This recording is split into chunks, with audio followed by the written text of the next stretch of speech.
Hey, Mrs. Long here, one of the ESL teachers here at School 96, and I am going to read Chapter 4 of Fenway and Hattie to you, and I've got my little Fenway here to read with me. So grab your book and read along with me.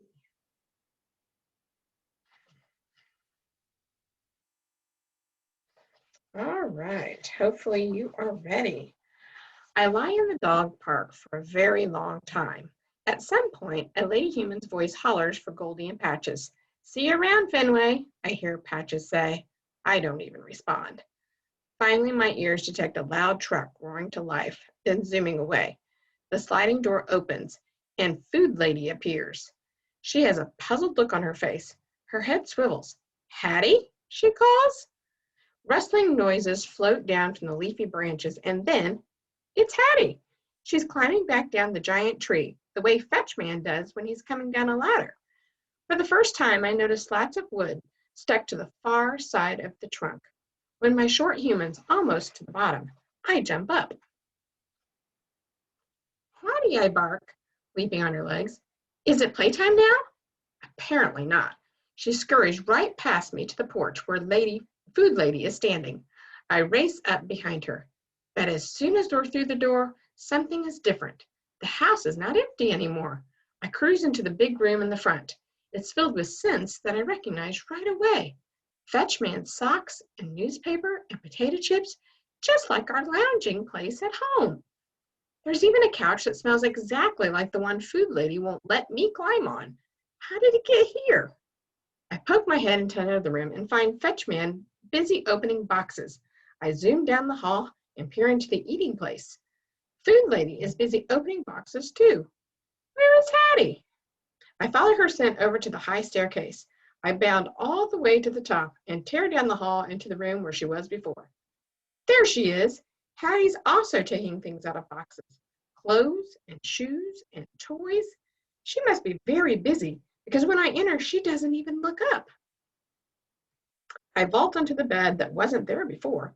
It smells minty and vanilla-ish, like Hattie's bed. I curl up into a ball and close my eyes. Next thing I know, an alarming sound from downstairs wakes me up. Ding dong, ding dong. The doorbell! I hear Fetchman's voice, then the noise of the front door closing.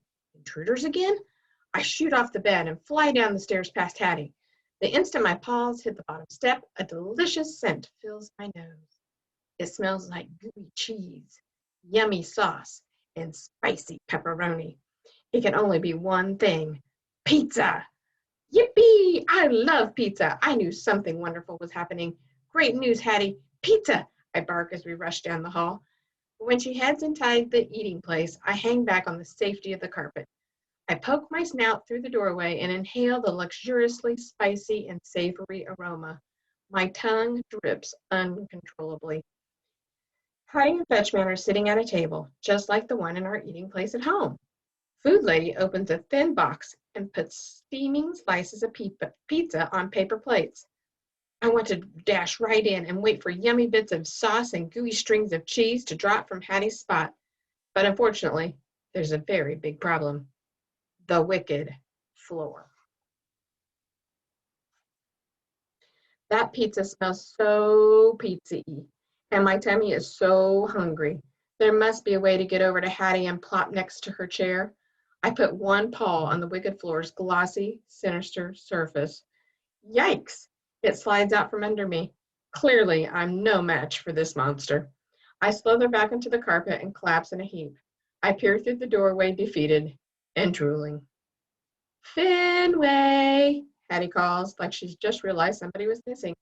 Clearly, my short human is unaware of the evil lurking beneath her feet. She gazes at me with sad eyes. "Aw," her voice is full of pity. "Can we eat pizza out here in the hallway?" I whine. Hattie looks like she'd be up for it, but Food Lady has other ideas. She gets up and heads over to one of the big boxes. She pulls out a dish that looks just like mine. My tummy starts to rumble. Food Lady grabs a lumpy bag that I recognize right away. I immediately start panting.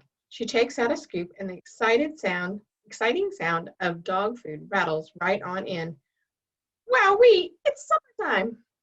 I spring to my feet, my tongue slurping in tasty anticipation. I'm so ready, I bark. But just like that, the happy scene turns terrible once more.